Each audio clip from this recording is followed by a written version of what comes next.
Depuis 2012, nous avons décidé d'ouvrir cette opportunité aux étudiants africains en créant au Maroc une école supérieure qui associe l'ingénierie de la santé au management de projet.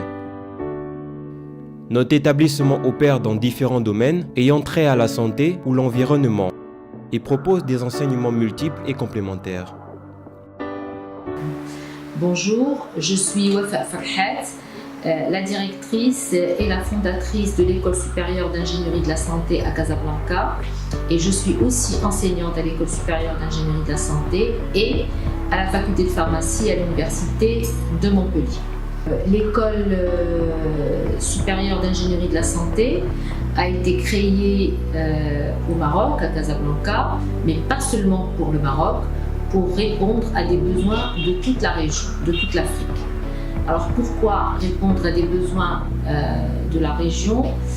Parce que l'Afrique doit mener un combat et elle doit relever un certain nombre de défis dans le cadre des préoccupations en termes de santé. Ce sont des défis qui sont énormes, mais en priorité, je souhaiterais, si mon souhait devait se réaliser, que l'Afrique devienne autonome en termes de contrôle et de production des médicaments qui sont sur son territoire. Qu'elle soit destinée aux étudiants en cursus académique ou aux cadres déjà en poste dans leur secteur de la santé, notre établissement est à la pointe de la formation pour ces métiers. Nous avons deux types de formation, une formation d'ingénierie de la santé et une formation dans le management de la santé.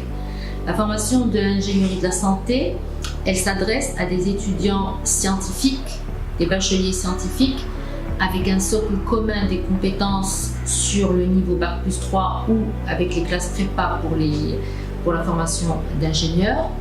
Et au niveau du deuxième cycle, ces formations apportent une spécialisation métier, que ce soit dans la conception et la production des produits de santé, comme dans l'évaluation médicale de ces produits de santé, qu'ils soient en développement ou pendant leur commercialisation, que ce soit dans les risques chroniques environnementaux et sanitaires.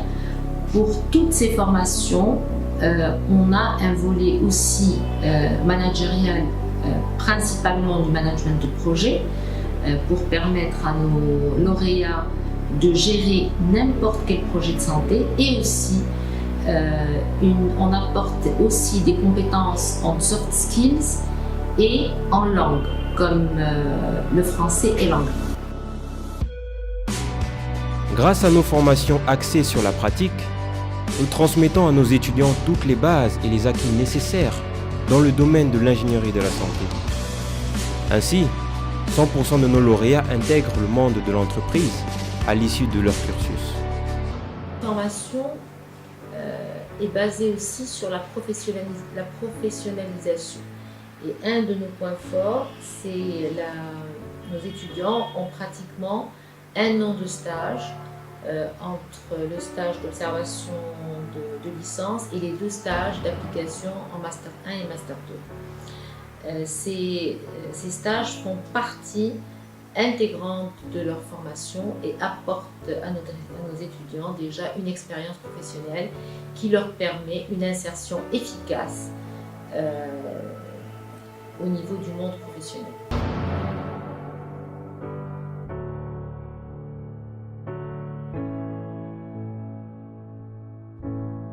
Alors, je suis Monsieur Agoumi, j'occupe une fonction administrative au sein de l'ESI-SMP et j'enseigne des matières transversales comme la programmation, les bases de données et la gestion de données. Alors, ESIS, en fait, c'est une école innovante par la nature, en fait, de ses enseignements, parce que ce sont des enseignements qui restent uniques en Afrique et dont l'Afrique a besoin. En 8 ans d'expérience, nous avons réussi à nous positionner comme leader dans le domaine de l'ingénierie médicale en Afrique. Nous accueillons ainsi les étudiants de différents horizons, une diversité culturelle qui constitue pour notre établissement un atout. Nous continuons jour pour jour à œuvrer pour l'indépendance de ce domaine qui est un des piliers du développement économique et social des pays du continent africain grâce à des formations adaptées. Et Système B, du savoir à la performance.